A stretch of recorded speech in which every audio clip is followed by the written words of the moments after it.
တချေးတွေလည်းသိကြတယ်စင်းရဲသားတွေလည်းသိကြတယ်တန်းချက်လေးတစ်ချက်နဲ့အစပြိုးနေမှာနဲ့ဖေပြဲဩရစာခန်းကြီး9ငွေ29လူသည်တခါတည်ရန်ခန့်ထားခြင်းခံရ၏ထို့နောက်တရားစီရင်ခြင်းကိုခံရမည်ဒီနေ့ကျွန်တော်အားပေးခြင်းနဲ့တရားဟောကြားရဲ့ကောင်းစဉ်လေးကတော့တည်ခြင်းတရားကိုတတိယ၍အသက်ရှင်ကြပါစို့ချစ်တော်ညီကိုမောင်နှမတို့ဒီနေ့ကျွန်တော်ပြောချင်တဲ့အကြောင်းအရာတော့တည်ခြင်းတရားအကြောင်းဖြစ်တယ်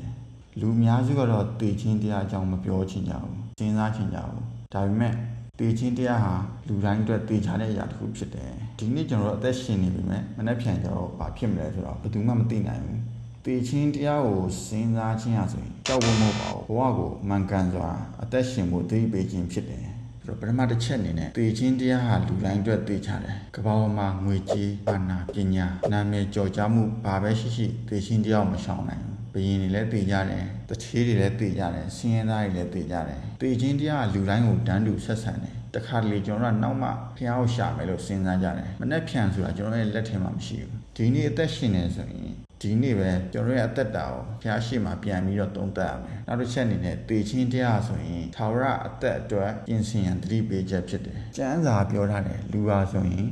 ကိုယ်ခန္ဓာတည်သွားပြီမဲ့ဝိညာဉ်ကတော့ဆက်ရှိနေတယ်ဒါကြောင့်အရေးကြီးဆုံးမိကုန်းကငါဘလောက်ချမ်းသာခဲ့လဲဆိုတာမဟုတ်ဘူးငါဖျားသခင်နဲ့မှန်ကန်တဲ့ဆက်ဆံရေးမျိုးရှိခဲ့ရလားဆိုတာဖြစ်တယ်ဆိုတော့ဖျားသခင်ကိုယုံနေသူဟာတေချင်းကိုအဆုံးသတ်လို့မမြင်ကြဘူးတေချင်းဟာဆိုရင်ထာဝရအသက်ကိုဝင်သွားတဲ့တကားတစ်ခုပဲဖြစ်တယ်အဲဒါကြောင့်